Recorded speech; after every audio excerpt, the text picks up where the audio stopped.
Okay, everyone, welcome to tonight's webinar. It is our last and final one, so thank you all for joining us for this, I don't know how many week experience. Hopefully it's been helpful. Tonight we are going to be hearing from Andrew and Jennifer Rose. They are both social worker educated. I don't know exactly how to best introduce that, but they're both educated in social work, and they're going to be working or speaking with us about couple relationship enhancement tonight. So I'm going to turn the time over to you, Andrew and Jen, and you guys take it from here. I'm going to mute myself, turn off my camera, but if you need anything, give a holler. I'm here. All right. Well, I just first and foremost want to say thanks to you, Danny, for putting this whole thing together. It was fun to see this from its inception, and you've done a phenomenal job. I know that this is the end of a long journey of you doing this, but you've done a great job, and it's come to fruition by your efforts. So I'm applauding you. Anyway, let me share our screen here, and we will see how this goes. But let me put this into the presenter view, and hopefully you will see. Yes, I think we should be good now. Oops, sorry. Here we are. Okay, go ahead, babe. Okay. Yeah, we're grateful to be able to share this with you, and grateful for Danny for coordinating all of this. So we're going to be talking about couple enhancement, and especially through emotion-focused techniques. So I thought I'd share just a little bit about us. This is our family. We have 4 kids. This picture is already a little bit outdated, but our oldest is 14, and then we have an 11-year-old and an 8-year-old and a 3-year-old. And a little bit of our background: we both have a master in social work degree from BYU, and my husband has a PhD in human development and family studies with an emphasis in marriage and family therapy from the University of Connecticut. And he is an assistant professor at Texas Tech University and director of their Master of Social Work program. And I just finished my PhD in marriage and family sciences from Texas Tech. And both of us are interested in resilience factors for individuals, couples, and families. And Andrew's done a lot with religion and spirituality and the role that that can play with couples and families. And I'm really interested in young children and families and what helps them overcome adversity and challenges, and the prevention of psychopathology and other negative outcomes that are often associated with adversity and risk and challenges. So we just thought we'd define 4 objectives of this presentation that we're hoping that you're going to take from this. First, we're going to talk about attachment overall and what that means and looks like in parent-child relationships.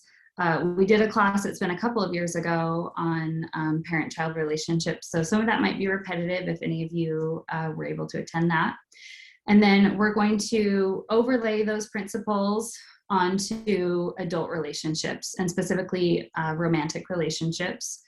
So we're going to talk about secure attachment styles as well as anxious and avoidant attachment styles. And so we're hoping that at the end of this presentation, you're going to understand what that means. And we're aiming for secure attachment in our relationships. So we're going to describe some techniques that you can use, and we want you to be able to identify those by the end of this presentation, and then know what that would look like to apply it to your own relationship. So we're going to do some case examples, and please feel free to ask any questions. We'll do a couple of check-ins throughout our presentation, at which time you're welcome to ask any questions or give any feedback that you might have. So a lot of what I'm really interested in is these early relationships and what it means for families, for parent and child attachment. And there's this concept called serve and return. And basically it's a concept that's similar to sports. Like if you look at volleyball, really all sports, there's some form of back and forth interaction. Dancing is another great example where you have to be working together and learn the moves and go back and forth with each other. So when we think about a parent and a child, this serve and return process plays out between them. And I think it's pretty amazing the way that Heavenly Father wired our brains, because he literally made us so that we have to have relationships. That's how we thrive. That's how our physical health works, how our mental health works, emotional health, social health. It all is manifested through relationships because he sends us here in families. And so I'm going to show this quick video, which is about the serve and return process. And what I want you to be looking for as you watch this is the brain and how a parent's child connects with how a parent's brain connects with the child's brain. I like the imagery that they show in this brief video about serve and return.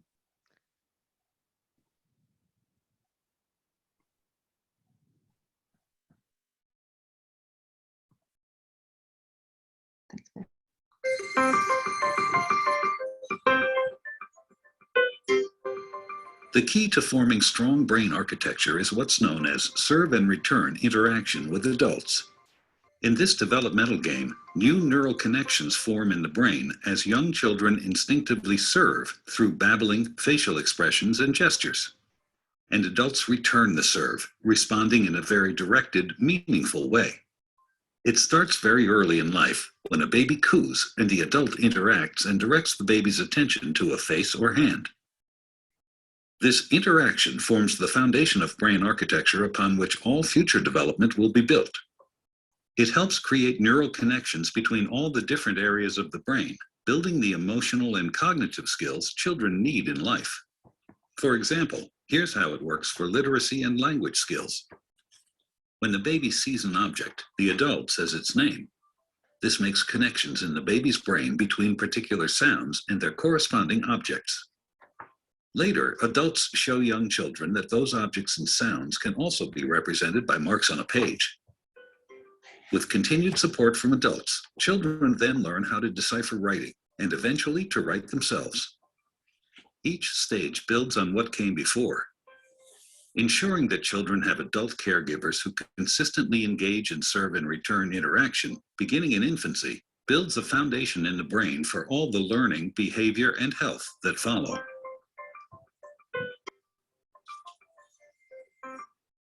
Okay, so as you saw in this video, I love the depiction of the mother and the baby, and it shows the brain. And the synapses are firing and all these connections are being made. And I'm sure we've all had the experience of being somewhere like at church where you see this baby interacting with the parent, or they might make eyes with you and interact with you. And how do you respond? I think we do instinctually respond and want to, return that interaction to them. And so that becomes the basis of attachment. It's a super important concept that we are able to connect with our children. And again, all of these concepts we're going to overlay to adult relationships.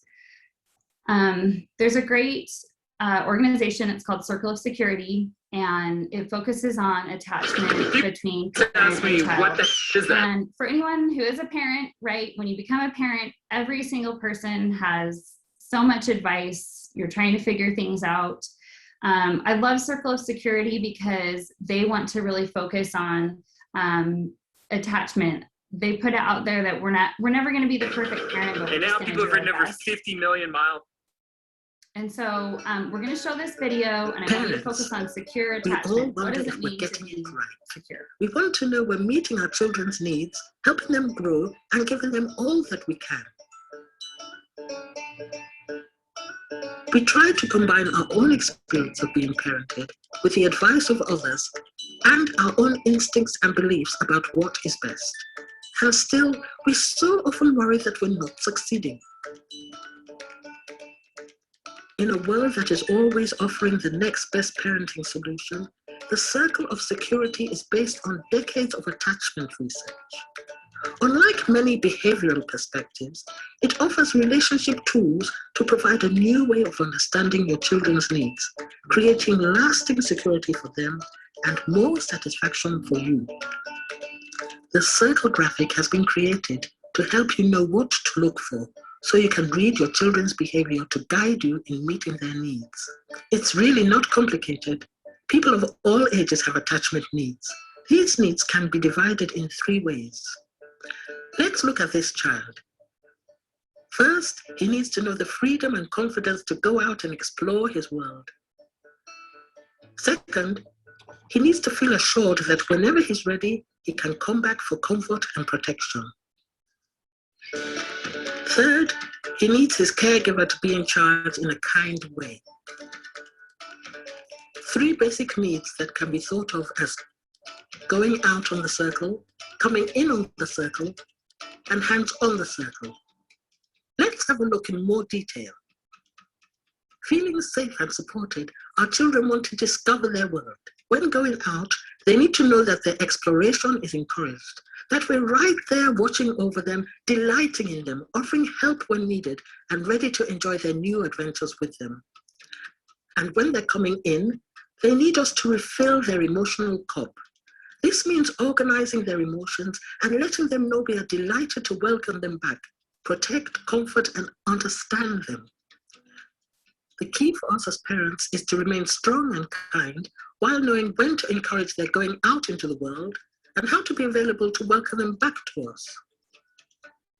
It's crucial that we learn to identify our children's needs like this, because misreading them, or worse, missing them altogether, can cause pain and frustration. We all know how uncomfortable it can be to be held too close when we want to be out exploring, or kept at a distance when we need emotional support, or simply to be without someone who is bigger, stronger, wiser, and kind, who we can trust to understand what we need when we're feeling lost, confused, or out of control. When a child misbehaves, the cause is often rooted in how safe and secure they're feeling. So it's not surprising that they behave well when a parent learns to tune into their child's needs on the circle in this way. And because our needs on the circle never disappear, learning to read cues can help you better understand and meet the needs of people of all ages. So I just wanted to pause it there. I love this image of all these different relationships. And one of the words that she keeps bringing up is need. And that's something that's really important with attachment, is that we're trying to understand what is the underlying need. And as we have that to children, often we see them behave well, or we see them acting out, and we're trying to understand what is their need. If they're acting out, then there's some kind of need that might not be met in that moment. And so we're trying to meet that need. So oftentimes children might be tired, or they might be hungry. We were out a week ago, and our little 3-year-old was having a huge meltdown, and someone said to him, "Are you hungry?" And they had this bag of chips and offered it to him, and he just immediately, instantaneously popped out of this huge meltdown that he'd been having. I'd already hugged him and comforted him, but I think he was legitimately hungry. And so often we're not quite in cue, and so we just have to figure out better what is the need of my child. But then we also are applying that to all of our relationships. And in couple relationships, what is the need of my partner?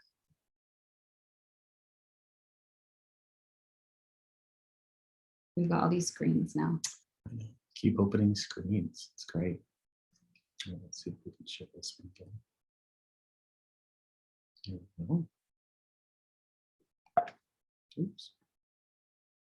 So this is just another image coming from Circle of Security, highlighting the fact that we are aiming for a secure base. Again, this is applying toward children, but we're going to be applying it toward our couple partner relationships, that we serve as someone that is safe for them, that we're trying to understand their needs and to meet them. I love it. So let's talk a little bit about normal human development and how that applies specifically as we're talking about this circle. When we think about attachment itself, we do need to have what we would call a secure base. And the secure base that we typically think of is some kind of parental figure. When we think about this, even in the example that was shown in the video of Circle of Security, we could see that the mom was the secure base in that example. As she was there, as she was tuned in, as she tried to understand the needs of her child and meet them, then the thinking is that her child would be able to progress and grow. And so we talked about this concept of going out on the circle. I've added this another concept here, which we'll just refer to as a crisis. When you think about the way that the world works, oftentimes when we experience something that's new or scary to us, we don't understand how to react. And so even think about this again in terms of a child. Let's say that we take them to a new playground and there's strangers around that they don't know. Well, maybe at first they keep their hand on mom or dad's knee and they're kind of looking around like, I don't know, what's the story here? Maybe eventually they get to a place where they feel like they can head out and go and play and have some fun. Maybe they fall down and scrape their knee, okay? The scraping of the knee may instigate them feeling like they're not safe. And so they start to cry, and where do their eyes go? Well, they immediately look to you. Are you still there, mom? Are you still there, dad?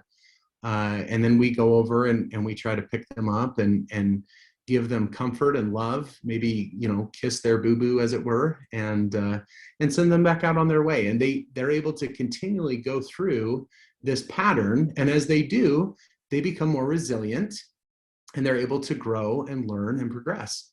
Now, there are a few situations wherein children or people begin to have issues or problems as it relates to their attachment and not feeling like their needs are met. If a child is seeking autonomy and wants to go out and have new experiences, but they feel limited or stunted, and again, this will have to be developmental. I'm not going to let my 3-year-old go drive my car. But, you know, if I have an 18-year-old and their curfew for the last 18 years has been, you know, 9 o'clock and they're asking if they can stay out till 11, maybe I need to think about that, right? But what we're trying to say is if we stunt or don't allow our children to go out and to experience crises, then they can become avoidant. They can stay away from things that are hard. They may feel like anytime that there's conflict or a challenge or something else, their response is just to shut down and to get away from the situation. Now, on the flip side, if a child has a lot of free reign and is able to go and do as they please, but when they experience a crisis and then they try to head back to the secure base, if they are unable to get to the secure base, then they may begin to feel anxious. And I think that the graphic from, let me just go back to the video that my wife was sharing with you. And I just want to highlight this picture right here. Hold on, I need to share my screen to be able to do this. It's the joys of Zoom here. Let me grab this right here. Okay.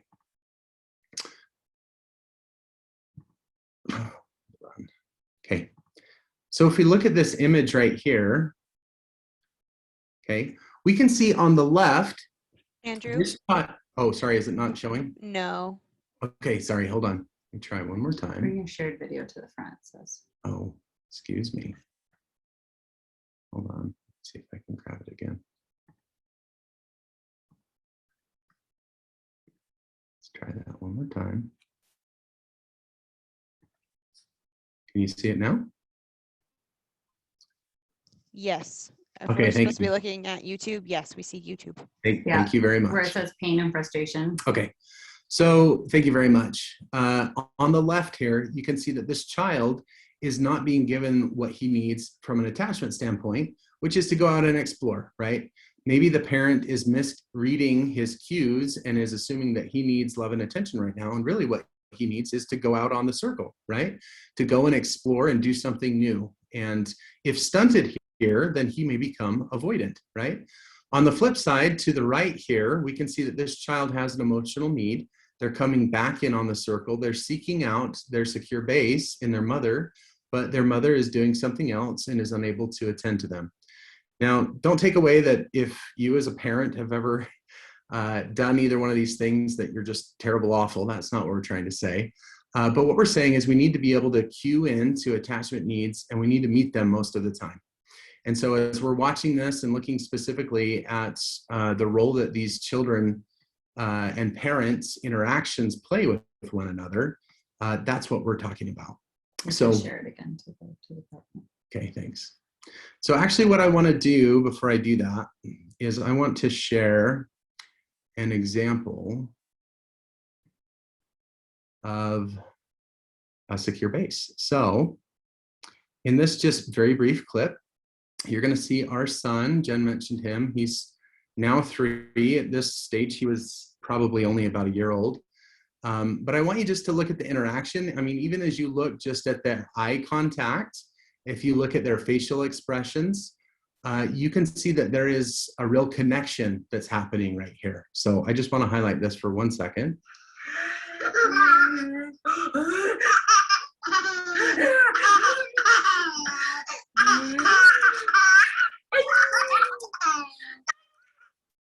Okay, so that's our demonstration of a secure base, all right? Now, we also want to show this video. Let me just pull this up. Yep, I'm working on it. We've got too many things to share here. Let's see. Here it is. So in this video, my son, and it's kind of funny, right? My dad actually got my son a remote control car for like his first birthday, which is just kind of funny. It's like, is he going to really be able to use that? But well, you'll see. But my daughter is driving this, and I'm just laying on the ground here interacting with him. But what I want you to pay attention to is his behavior. I want you to think specifically about how he views this car and what role it plays as he is exploring and learning more about his world. Good, so you got it?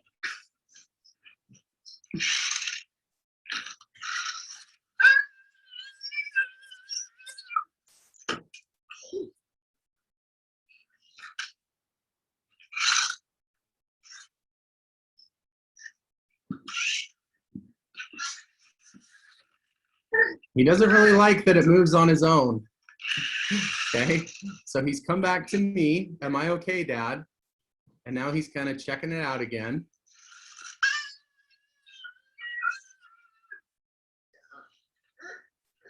Did you get it? Yeah.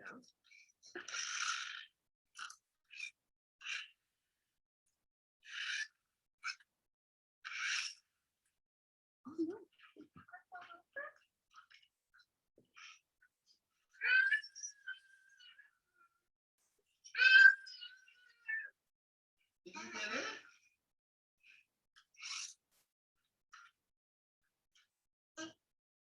Did you find it? Okay. Yeah.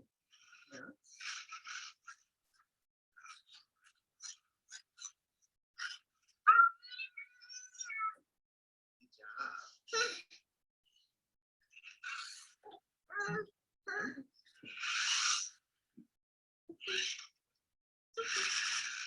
It's okay. Good job.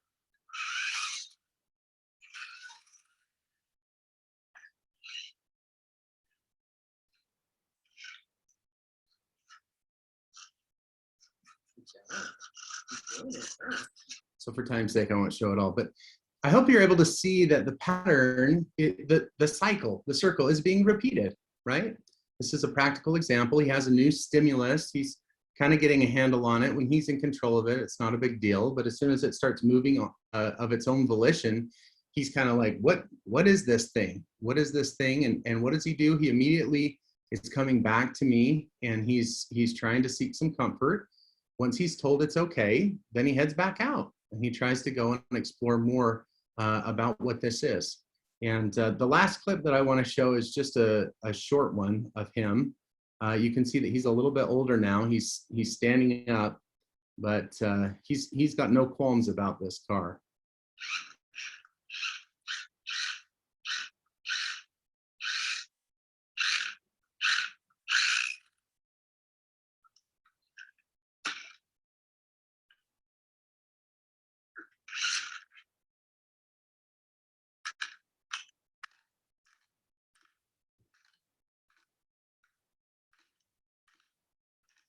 Who's the boss? Is he the boss?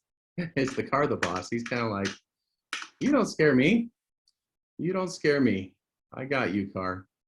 So anyway, kind of some fun examples. My wife is coaching me up, which is great.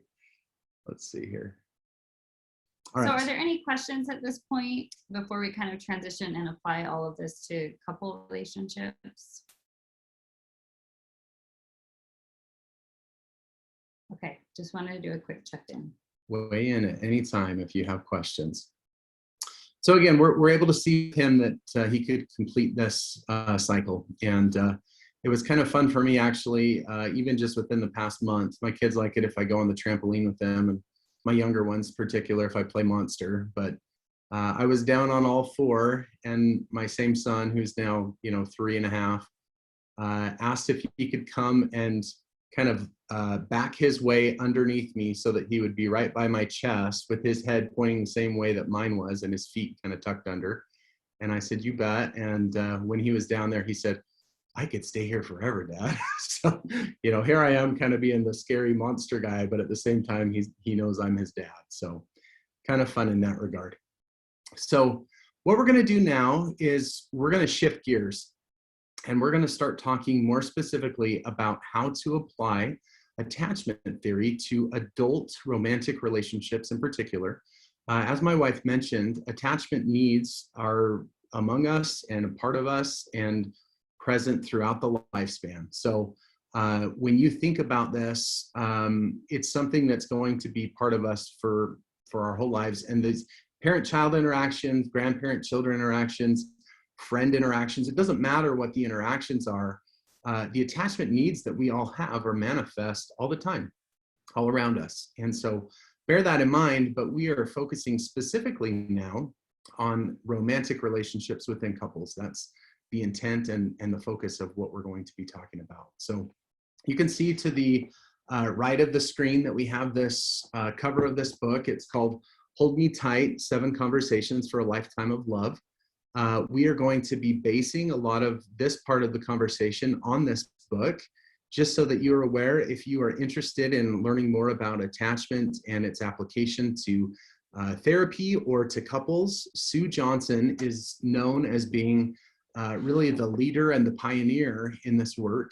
And emotionally focused therapy is the name of the therapeutic approach that she's developed that's tied specifically to attachment and looking at it within therapeutic relationships. So that's what we're going to focus a good portion of our time on. What we're hoping to accomplish, and my wife did lay these things out at the very beginning, we really want to help you to be able to identify your own attachment needs, how they are manifest in your couple relationship, and what you can do if you're not happy with the way that things are happening right now, or if you're not feeling like you are securely attached to your spouse or partner. So that will be the focus of the remainder of our time together today. And if you have questions along the way, please feel free to let us know. So within this book that Sue Johnson has written, she talks about 3 different demon dialogues, she calls them, but these are 3 different traps that couples fall into. And one of the things that we wanted to highlight right from the outset is it's very important, if you are trying to initiate change within your romantic relationship, for there to be more secure interactions, that you identify the pattern that plays out between you. Now, as Danny has put on this series, if you have tuned in throughout, you have noted and been witness to systems theory, and there's been conversation about that, and the role and the power of family systems in particular. And in this particular instance, we're talking more about a couple as a system, but we have to be able to understand our patterns of interaction. We don't just act in a vacuum. In our household, there are tasks that need to be accomplished. We have children. There are a lot of things that have to be navigated as we think about what roles and responsibilities we each take. So if I decide that I'm not going to take out the garbage or do the dishes, someone else is going to have to. And who is that going to be? And what are the ramifications of that? It's an interactional process wherein if I do certain things, my spouse doesn't have to, and vice versa. And so how can we work together to understand what our pattern is? And how can we focus on the pattern being the problem and not just, we can often get caught into this interaction where I just point fingers at my spouse or they point fingers at me, and it's just assumed that I'm wrong or they wrong, and we come to a standstill or a stalemate because we're unable to see that the real issues here are not just me pointing fingers or them pointing fingers. It's about us understanding each other, what our needs are, just as we talked about in the Circle of Security video, what our needs are and how we can best meet them. So we're going to talk about each one of these different demon dialogues. And as we do, maybe it would be helpful for you to think more about your interactions with your spouse or romantic partner, and think about, what you think is happening, how it's being manifest, and what things you can do to identify it. And once we identify it, we'll be talking a little bit more about what you can actually do to help change those things. So we're going to start by talking about this idea of find the bad guy. Now, when we think about these conversations, when we think about these dialogues, you will see that they can be progressive in nature. And what I mean by that is maybe we start with this one and then things transition to the second one I'll present, and then finally to the third. That doesn't always have to be the case, but it may well be the case. So when we're talking about find the bad guy, really what we're identifying is the couple has come to a place wherein they don't feel like their needs are met. They begin to argue, and both of them are very, very passionate. Both of them are very, very driven to try to prove their point. And both of them, when they argue, there's a lot of tension there, okay? So I've listed here at the beginning, pursue. I'll talk more about that as we go through each of them. But basically we're saying that both people are really coming at each other very strongly. They're trying to argue who's right. They're trying to have their needs met, but they're asking about their needs in a completely wrong way, okay? So within this, there's a lot of blame. People are pointing fingers, and it is a reciprocal process that is happening. You can see a few quotes that we've put up here. I'm either numb or I'm seething mad, and I'm so busy protecting myself. So think about it this way. If you have an attachment need that's not being met and you are feeling vulnerable, what is your initial reaction or response? Well, it's to put up a wall. It's to put up something to protect yourself. And often, instead of being introspective, we go on the attack and we just think, okay, I'm gonna have my need met somehow, even if I have to, get attention by going about this in the wrong way and kind of running our partner through the ringer to have those needs met. So we wanted to go through one or two case examples as we went through each of these three demon dialogues, so that you could have a better picture about what they are and how we can best engage with them, okay? So the couple that we're gonna focus on here as we're talking about this, their names are Jim and Sue. And as we read through some of this, sorry, not Jim and Sue. Sue is Sue Johnson, the therapist. Jim and Pam, okay? So we just wanna read this. And as you hear us talk about this, if anything resonates with you, then this may be something to pay attention to as you think about this demon dialogue of find the bad guy, okay? So let's go through this a little bit and talk a little bit about how they're fighting here, okay? So we're gonna start off with Pam, and then we'll transition to Jim here. All right, so I'm gonna be Pam. We're acting. I'm just not going to sit here and listen to you tell me how impossible I am anymore. According to you, everything that ever goes wrong between us is my fault. I never said that at all. You just exaggerate everything. You are so negative, like the other day when my friend came over and said everything was going fine. But then you turned and said, and it breaks down and starts talking specifically about how this couple, I'm hoping that you can hear this interaction a little bit. They are up here. They're up here. So we're going to keep going a little bit with this. Okay, so Sue picks up here and they talk about their process with the fight. Okay, so Pam, go ahead. I don't want to fight like this. It kills me. And you're right. It is destroying our relationship. We are more and more on guard with each other. What does it matter who is right in the end? We are both more and more unhappy. I guess I keep it spinning by trying to show Jim he can't put me down. I try to make him feel smaller. Okay. So as we're looking at this, Jim goes on to say, yes, it's like I tell her, you can't get me, and then he puts her down. So Jim talks about this going in a circular pattern wherein they just are continuing to fight about things that seemingly don't matter. Okay. Have you ever gotten into a fight with your spouse or partner and you started talking about maybe a chore or a task that needed to be done? And all of a sudden you're talking about childcare, finances, your sexual relationship. When we are thinking about the content of fights, what we're saying is we could fight about all kinds of different things, but it's not really what we're fighting about. It's how we're fighting and how that's impacting our relationship.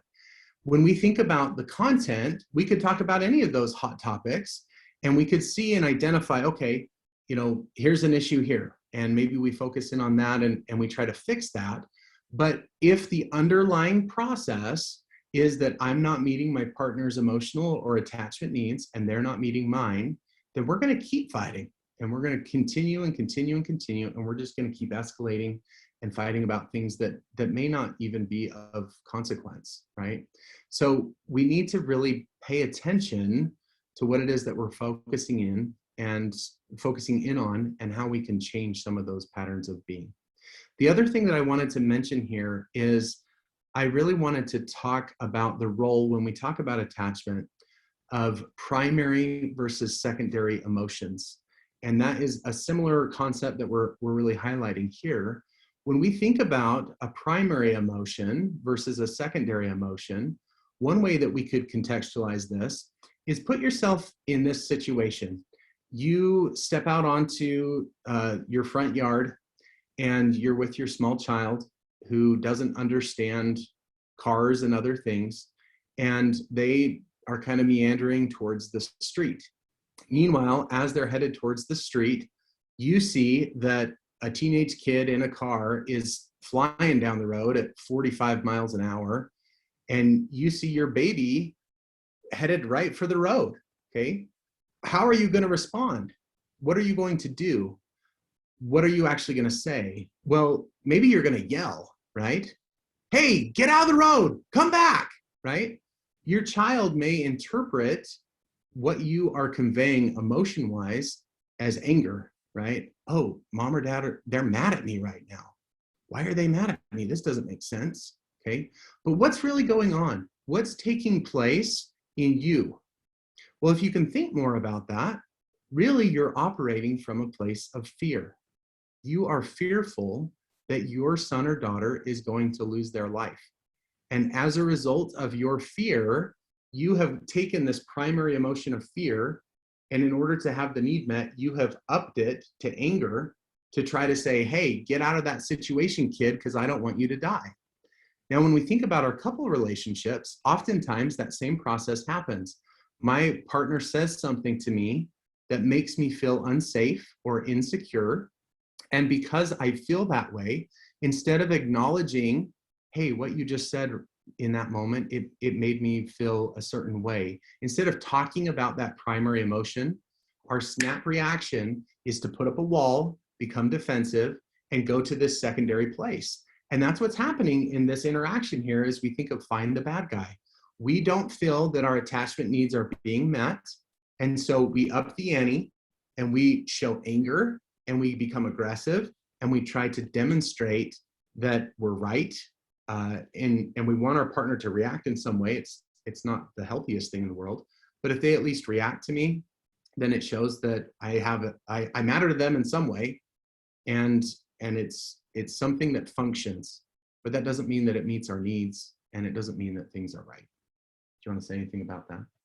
Yeah, I think as well, I just wanted to mention when you go back to the circle of security and it goes from the secure base to the crisis, we're always going to be encountering crises in our lives, in our families, in our marriages. There's always going to be change. There's going to be challenges. I mean, that's part of why we are here on earth. And so the quicker and the more that we can understand each other's needs, I think the better we can try to navigate crises that are inevitably going to happen. And it's not going to be perfect, but what we're trying to teach here is that if we can understand what's going on in terms of the interactions between you and your partner, then you're going to be able to meet each other's needs. So this is one of these 3 demon dialogues. And this is, I think, where people are more aggressive. They're angry, they're pursuing their partner because their needs aren't met, but they are doing it often in a blaming and angry, aggressive way. Okay, so let's move on to the protest polka. Often what happens is couples don't stay in this find the bad guy demon dialogue for long. Eventually one partner will begin to shut down. And we don't want to stereotype, but often it is men. Men will shut down and they won't be as engaged in the relationship. They may feel that they can't win, quote unquote. And so as a result, instead of still fighting, they will try to avoid. Okay, so again, when we're talking attachment styles, hopefully you're seeing in that first one, as they're both kind of coming at each other and attacking, they're anxious. They're anxious that their needs aren't going to be met, and they're coming at each other to try to have their needs met. It's functioning in some ways because they're getting a reaction, but it's not that healthy. Okay, when we're talking about this one, when a partner starts to withdraw, okay, they become more avoidant in nature, and they no longer want to engage. The issue with that is if a partner starts to shut down, the other party may feel even more insecure. Why are they no longer fighting with me? Don't they care about me? And so they may up the ante and become even more anxious, and it becomes more problematic because then every single time that they see their partner, they may try to lay into them just to get a response, and that person just withdraws and pulls away from the relationship. So that's what we're talking about with the protest polka. If one party is withdrawing, whether it be just not responding emotionally, having a blank face, or if it's them physically removing themselves from the situation while the other person is still attacking, that's what we're talking about with the protest polka. The last one here is freeze and flee. And once that dynamic has played out long enough wherein one person has withdrawn and the other has tried to pursue, if they begin to believe that the relationship is no longer worth it, or they don't know if their partner's really in it, then they may become more withdrawn. And that's where we end up in a situation where both people are just withdrawn.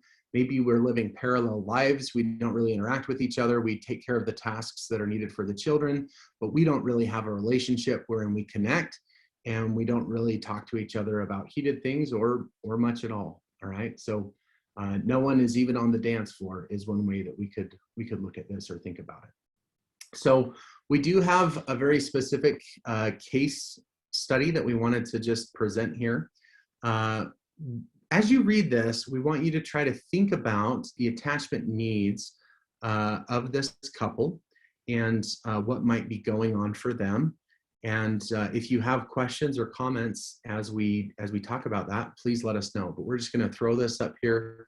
Oh, I jumped the gun. We'll do that in 1 second. Honey, you were going to do this one first. Go ahead. Okay. So we just wanted to further talk about the idea that we're trying to understand the process that plays out with our partner, and highlight the difference between first and second order change.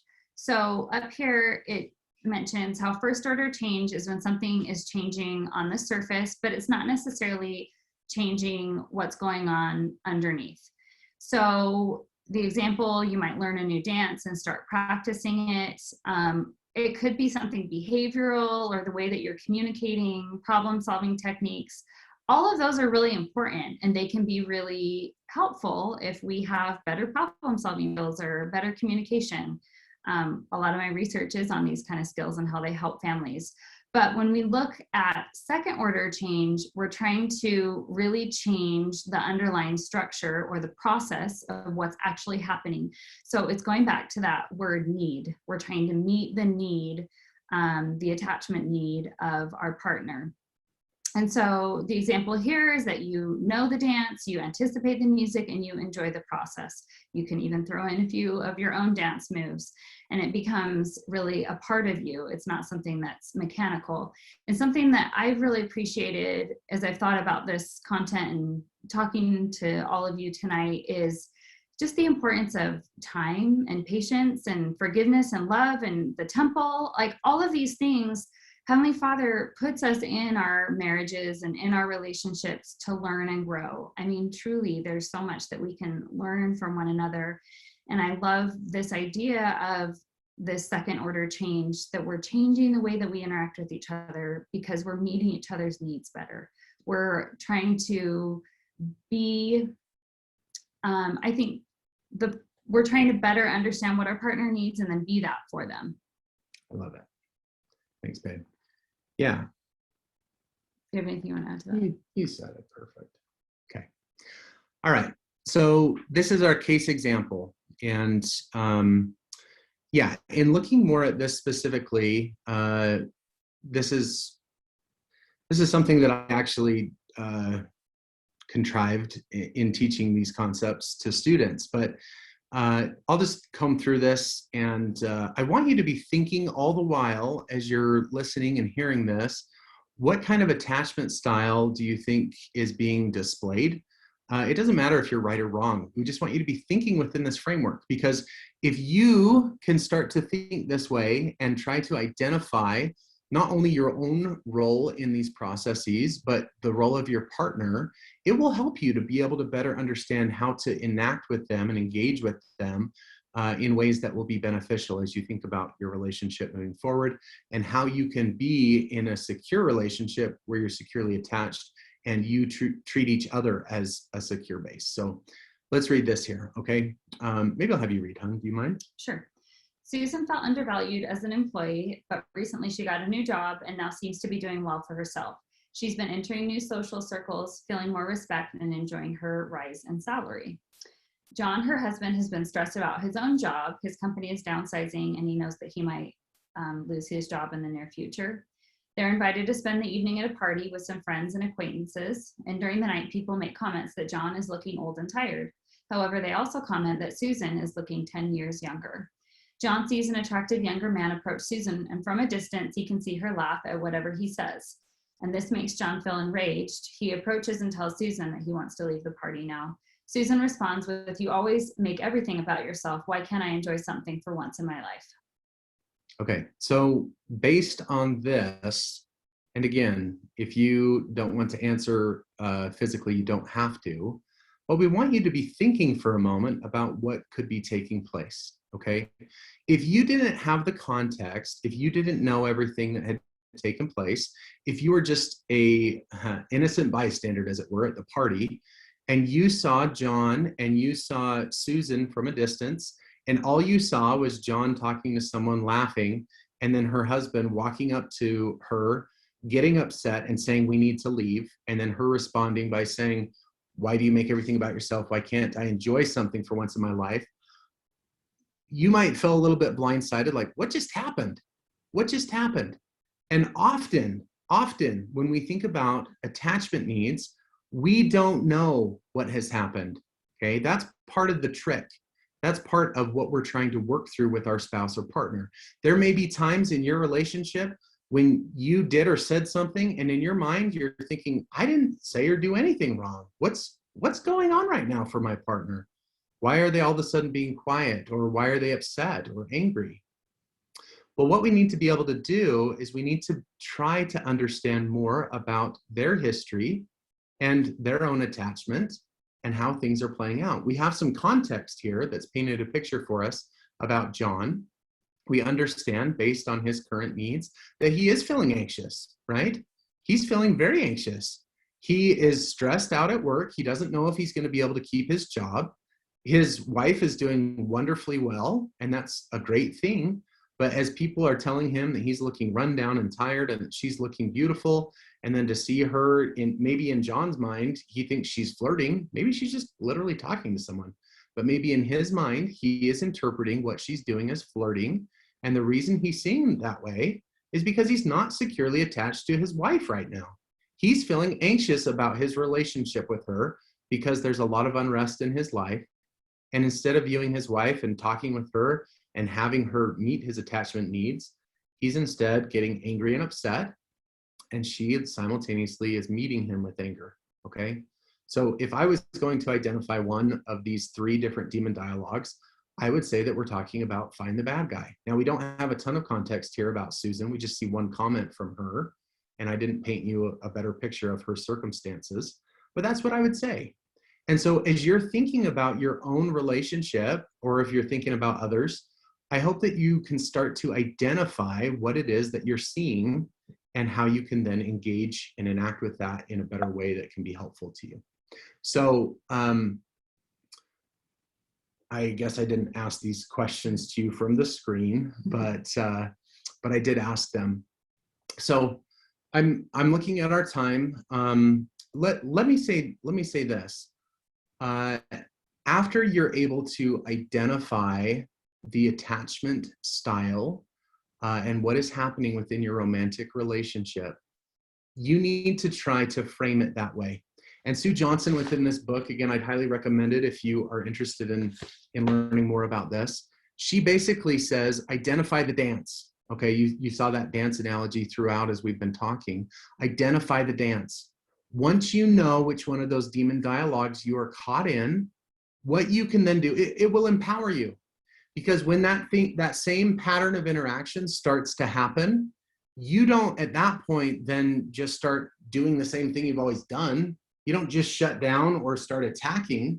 If you and your partner can have the wherewithal to then say, oh, hold on a second here. We're getting caught in that dance. We're getting caught in that demon dialogue that we were talking about. Okay, now that we know that's what's going on, let's slow down just a minute here. Let's slow down just a minute and let's try to identify how we got here. What happened? What happened that brought us here? And if we can instead try to slow down and say, okay, what attachment need is not being met right now? Why, even if we were to go back to this example, why, John, are you feeling upset right now? Okay. If Susan was able to have that conversation with John, she would be able to help him slow down, and she would be able to help him identify several things, right? I'm very anxious right now because I don't know what my future is with my employment. I'm worried that the stress that's associated with that is impacting me physically. People are commenting that I don't look as healthy and well as I did, that I'm looking old. And then he may be able to have the wherewithal to say to Susan, I'm really glad that things are going well for you right now, but based on where I'm at, based on my feelings, when you went and talked to that gentleman and then you laughed at whatever he said, it made me feel like maybe you don't care about me, or maybe I'm not as important to you anymore. Okay. Think about the way that that interaction would have changed if John would have been able to frame his needs. Again, we're talking about, primary and secondary emotions. He met her with the anger, and when he did, she just met him right back with the anger, and they were boom, they were gone, right? But think about how that changes. Think about you being the recipient, okay? If your partner had come to you the way that John did in the example I just painted and had said, this is how I'm feeling, I'm not feeling secure, these are the issues that I have. Do you want to fight with John when he's presenting himself that way? Do you feel like you want to be defensive? No. You probably want to say, I'm really sorry. I'm really sorry that that's what you're experiencing. Let's talk more about that. I didn't realize that me talking to that other person was making you feel like I didn't love you. Okay. So as we're able to slow down the process, what we have to do, we can't just turn to our partner and say, it's the demon dialogue and you're at fault. You're the one that's doing this or that. You have to be able to have enough wherewithal to slow things down so that you can identify within yourself what's happening. And then you need to present that to your partner in a way that will enable them to react to you, not with anger, not with hostility, but more from a place of, hey, these are my needs. This is what I'm fearful of. Can you help me meet? Okay, so that's really what we're talking about when we're trying to identify where to go once we have identified these demon dialogues. We have to be able to have conversations, slow things down. We have to be able to identify what each other's raw spots are. There may be certain things that my spouse does or says that are triggering for me that make me not feel good enough or make me feel anxious or scared or avoidant. And it's going to be tied to something about my attachment. But I have to be able to identify that, and I have to help them see that in me, and vice versa. Once we're able to accomplish those things, that's really when great things can start happening within relationships. Okay, because think about it this way. It doesn't matter what the content is. Let's say we're fighting about finances, sexual relationships. We're fighting about children and parenting. We're fighting about household tasks. we're fighting about. It doesn't matter what we're fighting about. If we can understand each other's attachment needs, what's going on under the surface, and if we can start to approach problems and situations and circumstances in a way that are non-confrontational and that try to address what our needs are, it's going to shift the way that we talk about things. And if our needs are met, if we feel safe and secure, we could talk about any of those content areas because we have the tools, we have the ability to be able to identify within ourselves what our issues are, where our problems lie.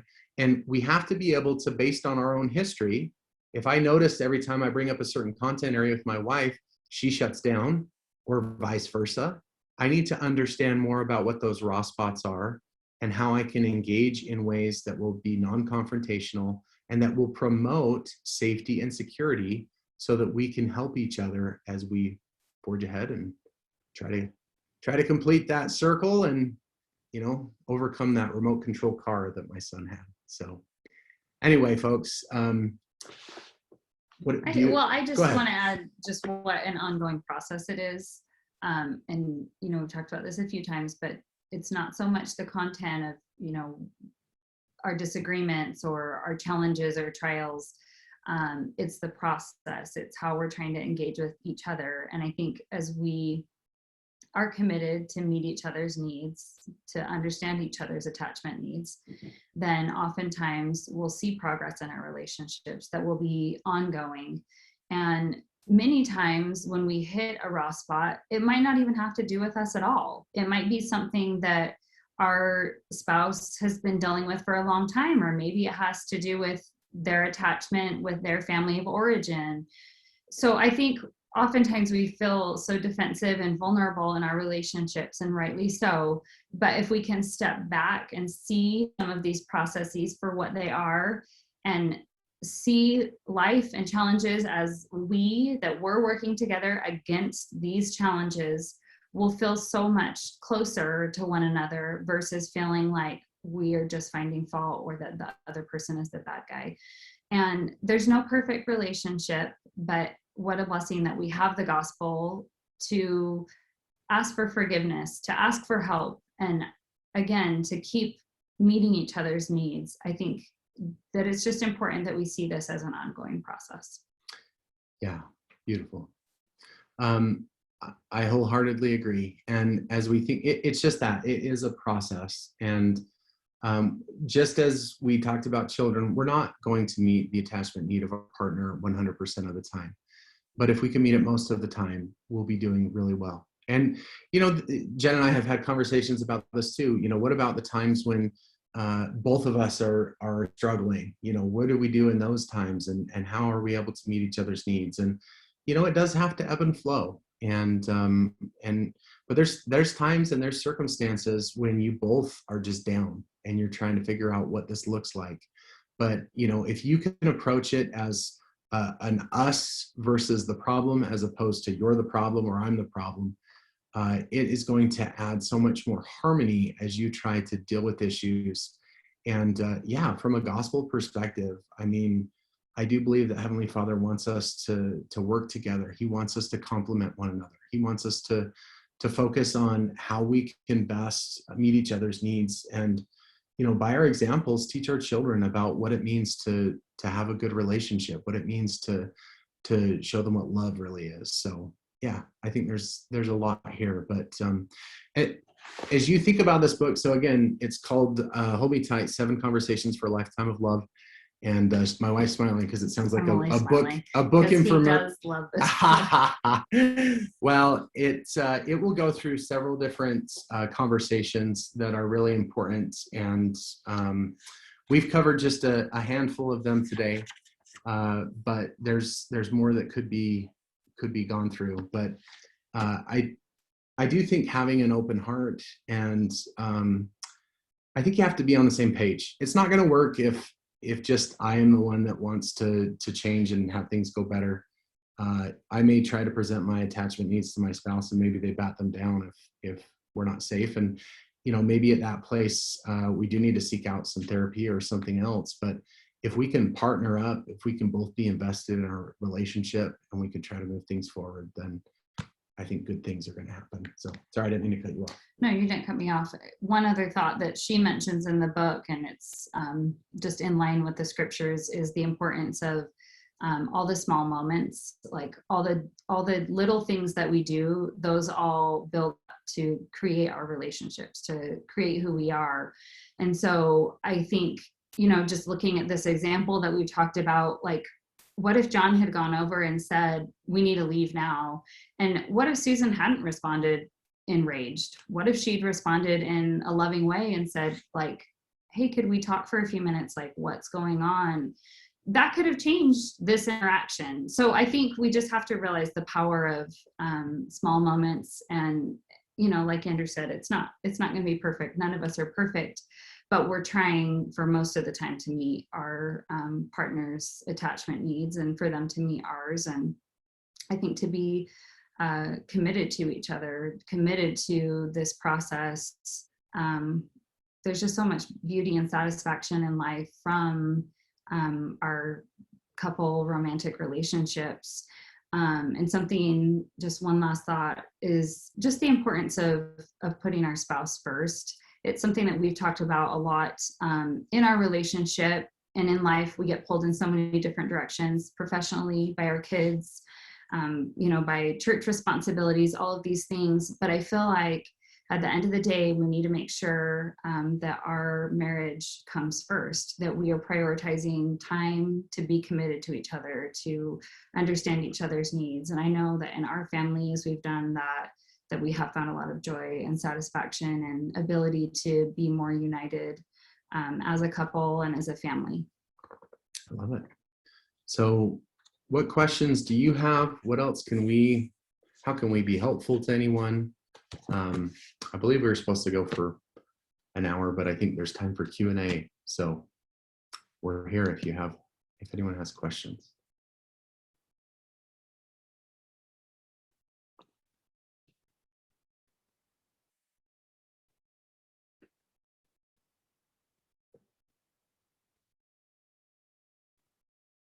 This may be the easiest question and answer session we've ever done.